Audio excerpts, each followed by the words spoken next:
Hey, what's going on, guys? Tobin here with you. Thanks for checking out the channel. If you could subscribe here, subscribe to WQAM's YouTube page. Watch Tobin and Leroy every single weekday, 10 a.m. to 2 p.m.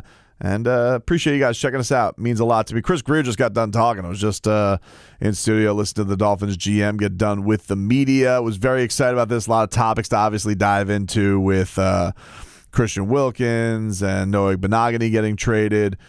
But the most fascinating one to me was honestly the Jonathan Taylor stuff, because there was some crazy stuff getting spewed out there today with Jim Irsay and their front office reportedly asking in Jonathan Taylor talks for Jaylen Waddle, which I don't even understand where this Irsay gets off. I don't know if he just likes oceanic life and, he wants to move whales and have guys with penguin names. I don't really understand it. But to me, it almost made me angry hearing the audacity to put Jaylen Mother Bleepin' Waddle in trade talks for Jonathan Taylor, a guy you guys don't want to pay, and your response to not paying him is to put him out there, make his own trade moves, all that stuff. And then have the audacity to ask for Jalen Waddle in a trade. I'm all for shooting your shot, but that to me was almost a slap in the face. But this was Chris Greer, him talking about the Jonathan Taylor trade talks and where things went. He said, not really that far.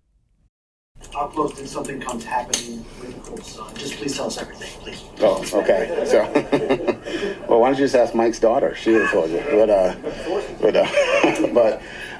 No, it's like everything. Like I just talked about. Chris is a friend of mine.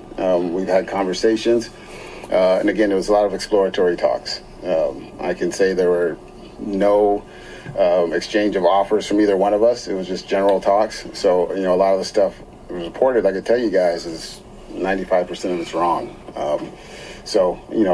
We had some discussions, but it's no different than any player that's ever released or available that's we know about and have discussions with the GM about it. So Chris was very professional, as he always is. And in terms of being close or anything, there was nothing really close. Nothing close, no real offers, and especially if you have an organization that's being that stubborn, it seems, with the trade talks. That's where things are at with that. So it doesn't.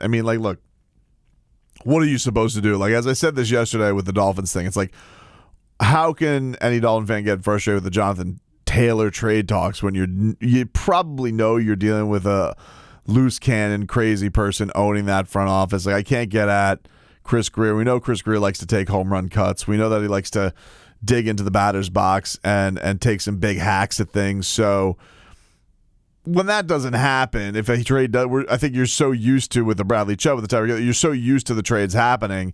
But the Dolphins do, I think, like their running backs, one.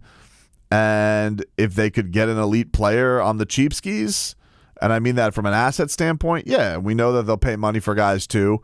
So yeah, I'm not losing my mind over the Jonathan Taylor thing, because I honestly don't think it's one of their biggest needs. I think that they can put together and fortify a pretty good run game. I think from Mostert to Wilson to Savon Ahmed, who earned a spot. By the way, Myles Gaskin signed with the Minnesota Vikings today, so he reunites with Brian Flores there in Minnesota. And then Chris Brooks, dude looks like a moose. A moose. So I think all of that stuff considered, I get why they like their running back room. And if you can get Dalvin Cook for a deal, a hometown discount, cool. If you can get Jonathan Taylor for a low draft pick and then pay him his contract, cool. Oh, by the way, as I'm doing this, the Dolphins practice squad has been released. The Dolphins have announced they have signed the following 8 players to practice squad: cornerback Ethan Bonner, defensive end Randy Charlton, tight end Tanner Connor, linebacker Cameron Good, defensive tackle Deshaun Hand, linebacker A.J. Johnson, and receiver Braylon Sanders, and offensive lineman Alama Uluave. So the center who got cut yesterday, he is back on the practice squad. Braylon Sanders, who a lot of people like, and is a nice wide receiver. Deshaun Hand, no surprise there. I guess the most notable name that's not there is Robbie Chosen. People were talking about Robbie Chosen on the practice squad. I didn't see that to be a likely thing just because Robbie Chosen has a resume. He's been an NFL player. I don't think Robbie Chosen's going on the practice squad, dude. I think Robbie Chosen's going to be like Robbie Chosen probably correctly thinks someone's going to take a flyer on him.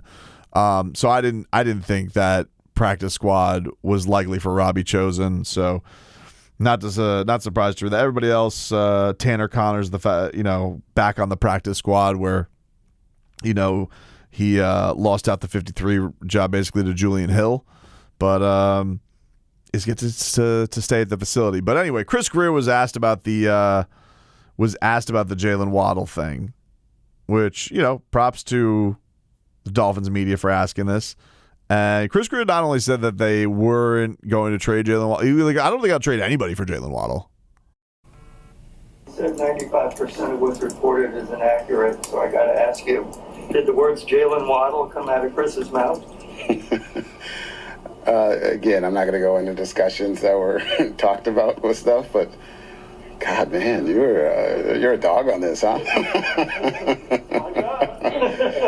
but yeah, Jaylen Waddle would not be available to anybody. It wouldn't matter who they called about. Man, so first of all, Goosey's. I agree. I freaking love Jaylen Waddle. Love Jaylen Waddle, and I'm love that response from Chris Grier. And I think that first of all, I believe it when Chris Grier laughs at it. I believe that they asked for Jaylen Waddle. I believe that they did ask for Jaylen Waddle. I don't think that gets put out of nowhere. And I think that that's probably what his reaction was when that was brought up to him by the Colts. It's like, Jonathan Taylor, a guy we don't value, coming off injury, don't want to pay. What say you, Chris Grier? Jaylen Waddle, straight that baby?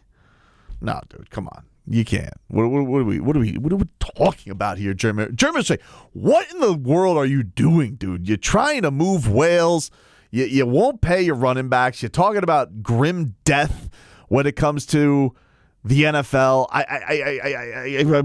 I'm flustered by it. I'm flustered and frustrated by even the notion that they asked for Jaylen Waddle in these trade talks. And if Jaylen Waddle hated Tyreek Hill and forced his way out, what?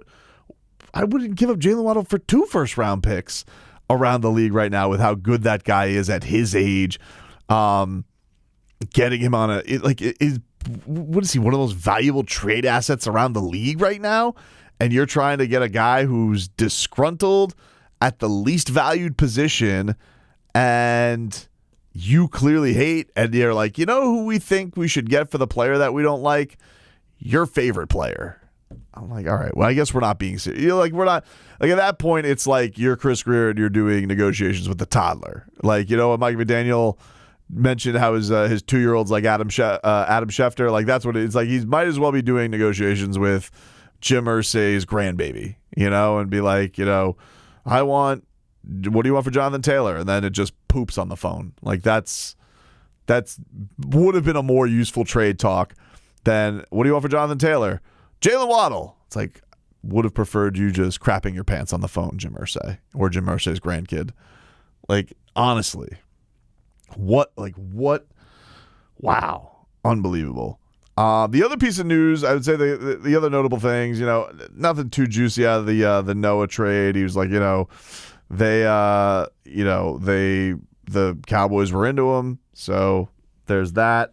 And then said that he thinks he can be with anybody in the AFC. What do you expect the GM to say? Of course. Christian Wilkins trade talks apparently are officially shut down until the end of the year. That he did mention that they're not going to negotiate on this stuff during the season, that they're just going to focus on the season, which I don't think is surprising. Schefter did report yesterday that the Dolphins, despite the Dolphins clearing cap space, Christian Wilkins of Miami could not agree to terms on an extension.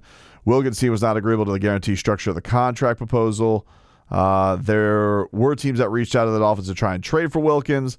Miami was not interested in trading him, and he was not interested in playing elsewhere this season, per source. And I don't know if you guys heard Christian Wilkins, but the guy's the best. I hearing his hearing his passion for being a Dolphin, hearing his passion for his teammate Zach Sealer getting his contract, seems like an A-plus dude. And I wouldn't have even wanted the Dolphins to trade him and Jonathan Taylor trade talks. I would have thought that was stupid because I think he's that important to the team. But beating that one into the ground, I don't want to keep harping on it, but it was newsworthy to me that at least the Dolphins will no longer engage in contract negotiations with Christian Wilkins up until the end of the year. So we have that going to that. But